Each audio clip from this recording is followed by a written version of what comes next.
What's up, y'all? It's Chris here with my way overdue Mayweather versus Guerrero post-fight thoughts. Not that I think anyone's sitting around waiting to hear what I got to say and was anxious to hear my thoughts on it, but figured I'd give them anyway. As far as the fight and why I didn't make a video afterwards, I didn't buy the fight. I don't buy pay-per-views anymore, particularly boxing ones. Just any ones in general. MMA ones, I go to the bar and watch boxing ones. I try to catch online. I did that with the Floyd Mayweather Guerrero one, and unfortunately, it cost me because my computer caught a virus. I had to take that thing in. To make matters worse, I had just let my Geek Squad from Best Buy protection policy in without renewing it for $100.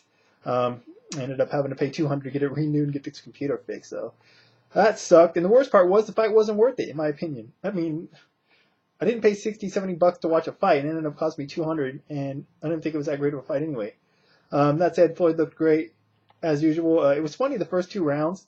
You saw all the commentators and more so people on Twitter saying, "Oh, see, I told you Floyd's legs were dead. Floyd has no legs," because he wasn't moving around as swiftly. And about the third round on, that talk was pretty much over, because Floyd was swift, not as swift as usual, but still pretty swift on his feet, and obviously had his way with Robert Guerrero. Not surprised it was a one-sided fight. I am surprised it was that one-sided. I thought Guerrero would be a little bit more competitive. Not for lack of effort, but Floyd just showed that he is, as everyone knew going into the fight, superior to Robert Guerrero in pretty much every aspect of the sport. What's next for Floyd? It doesn't sound like it's going to be Canelo. That's the fight everyone wants. Sounds like Canelo's going to fight Cotto, so I guess I would take Cotto out of the mix as well, a rematch, which I have no interest in anyway. Ideally, without those two guys, I think the ideal fight would be Timothy Bradley. Makes a lot of sense. Could make some money. But unfortunately, of course, Bradley's the top rank. See, that eliminates a lot of the possibilities for Floyd out there, unfortunately.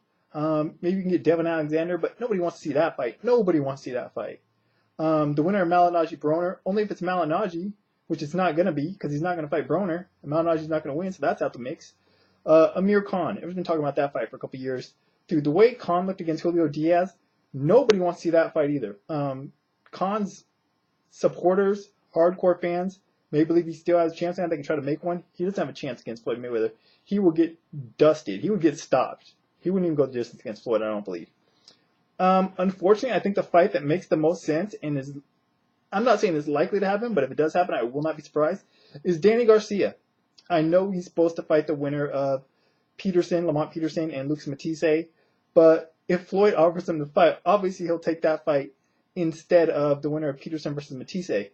Now, sure, Garcia is fighting junior welterweight. He's never fought at welterweight that I know of, but I'm sure he would have no problem moving up to take that fight. I don't think he would win that fight. I don't think he'd have a chance, but Floyd, he'd be looking at undefeated champion, guy with a name that's being built. Garcia's got a solid following. He is undefeated. He does got some titles, so he's got that going for him. And considering the rest of the opposition or lack there is out there for Floyd at the moment, I just won't be surprised if that fight happens, if that's who he fights next. I mean, I honestly don't know who the hell else is out there. I don't know. Give me your thoughts on that. I'd like to hear who you guys think is going to fight next, or who you'd like to see him fight next. I mean, realistically. I'd like to see him, like I said, fight Bradley, but that's not even a possibility at this point. Anyways, Floyd, great performance. Definitely one of the best of all time, regardless of his resume. I know some people question it, but I mean, it's hard to really question his skills and his talent, and especially his defensive ability. Man, it's great defensive fighter. But yeah, good one for Floyd. As for Robert Guerrero, what I'd like to see next is against the winner of Maidana versus Josecito Lopez, or possibly Victor Ortiz. I think either of those fights would be fun stuff at welterweight. Exciting to watch, so I'd like to see either of those fights. But anyways, that's it for now. It's my thoughts on Mayweather Guerrero post fight. Like I said, you probably already heard it all, so just probably repeating stuff you already heard elsewhere. But probably be dropping a Matisse Peterson prediction video next. But until then, everything science finance related is on my Twitter and the information part of the video as always. And I'm out.